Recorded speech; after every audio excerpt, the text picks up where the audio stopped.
This is an update video on my damaged Tesla Model S here. So today's 17th of May and I've just got back actually from doing another Tesla inspection to an email, and the insurance company have finally today, after 3 weeks, decided on the fate of the car. So I'll just recap. So on Tuesday the 25th I had this accident with a fallow deer and reported to the insurance company the next day. There was just little progress. My insurance company actually used another third-party company to manage claims, and just really no progress at all. So anyway, in the meantime, I took this to a local body shop. Guys that I sort of know, they rent the old unit I was in. I know they're very fair and reasonable, so I got a quote from them for this repair. So how much do you think that quote was? Well, I was sort of guessing £10,000, something around there. Don't really have much experience of what these things cost to repair, but I've seen a few other examples, and that's sort of the ballpark I was thinking. Their quote was actually £12,000, so I wasn't too far out. But they did also say generally insurance companies will repair a car if the value of that repair is less than 65% of the value of the car. So I thought, yeah, good chance they're going to be repairing it. So the quote got forwarded to the insurance company. They didn't work with that body shop, but on principle they agreed that yes, it would get repaired. So all good news, so I thought. But then a few days later I got an email from the insurance company to say they're going to send an assessor out, and that assessor, he came out last Friday. So the assessor turned up. He was a nice chap, but the first thing he said is the Glasses Guide value of this car is £14,000. And as you probably know, you cannot buy a Tesla Model S in the UK for £14,000. They're not that low. All EVs have dropped in value, and these have dropped quite a bit, but they're not £14,000. So I thought, well, crikey, there's no way they're going to agree to a repair now. And secondly, it's going to be a struggle to get the right sort of payout on the car if they write it off. So I really thought I was going to be in for a bit of a battle. But anyway, he didn't really know much about these, didn't understand free supercharging. He looked at all the damage. I had to explain the battery, free supercharging, new motor, and explain all these things. Fortunately, later on that day he emailed me and asked if I could provide some evidence as to the replacement battery on it and all the things this has got. And because I'm in the motor trade, you know, I said I've been watching these Model S values with the mind that potentially I might have to be buying one soon to replace this, so I knew the current values. And I provided him examples of other similar ones and what sort of added value I think that new battery, new motor and all the bits this had. But I thought, well, there's such a wide gap from £14,000 to about 28, which I think this is worth. I thought that, you know, there's no way they're going to accept it.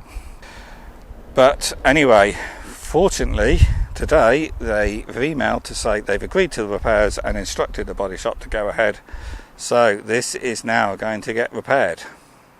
So my efforts of arguing over the value of this car clearly did work, because he thought it was valued at £14,000, and I was saying that, you know, if I was to retail this car, I'd probably put it on at £29,995 and get probably 28 or 28.5. I provided in with some similar examples on Auto Trader, and they were all around the £25,000 mark, but none of those had everything this had. This has got a new battery pack fitted, a new drive motor with the inverter. It's got the CCS charging upgrade, it's got the MCU2 upgrade, but it's also got free supercharging. So there's a few around with free supercharging, of course. There's a few around, well, most of them now have the charging upgrade. There was a few with the MCU2. There was one with a replacement battery, and there was one with a replacement motor. But at the time, I couldn't find another example that had all of that.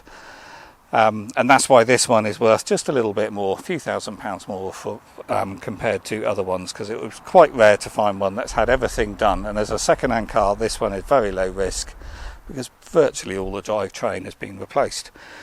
So anyway, he accepted my arguments and obviously revalued the car, so the insurance company have agreed to go ahead with the repairs. You might be wondering what this bag, well, this plastic here is doing.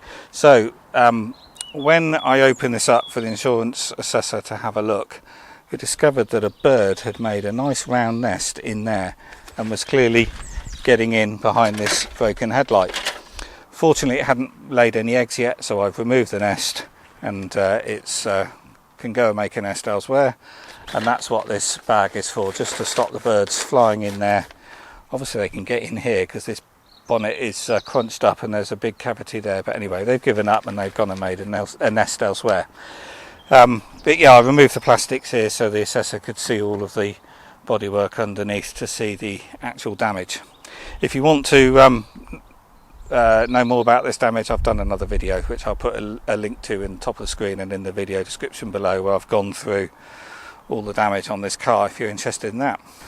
So the issue I'm going to have now is, how long is this repair going to take? I did find an example on Facebook of another chap who's got a similar car and it had very similar damage, a bit less than this actually, but I'll put a picture of his car on the screen now. But his damage, front end damage like this, but not as bad.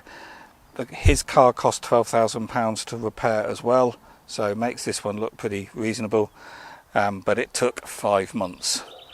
So the body shop have, I think, started ordering the parts. So yeah, I could still be without this car for many months yet.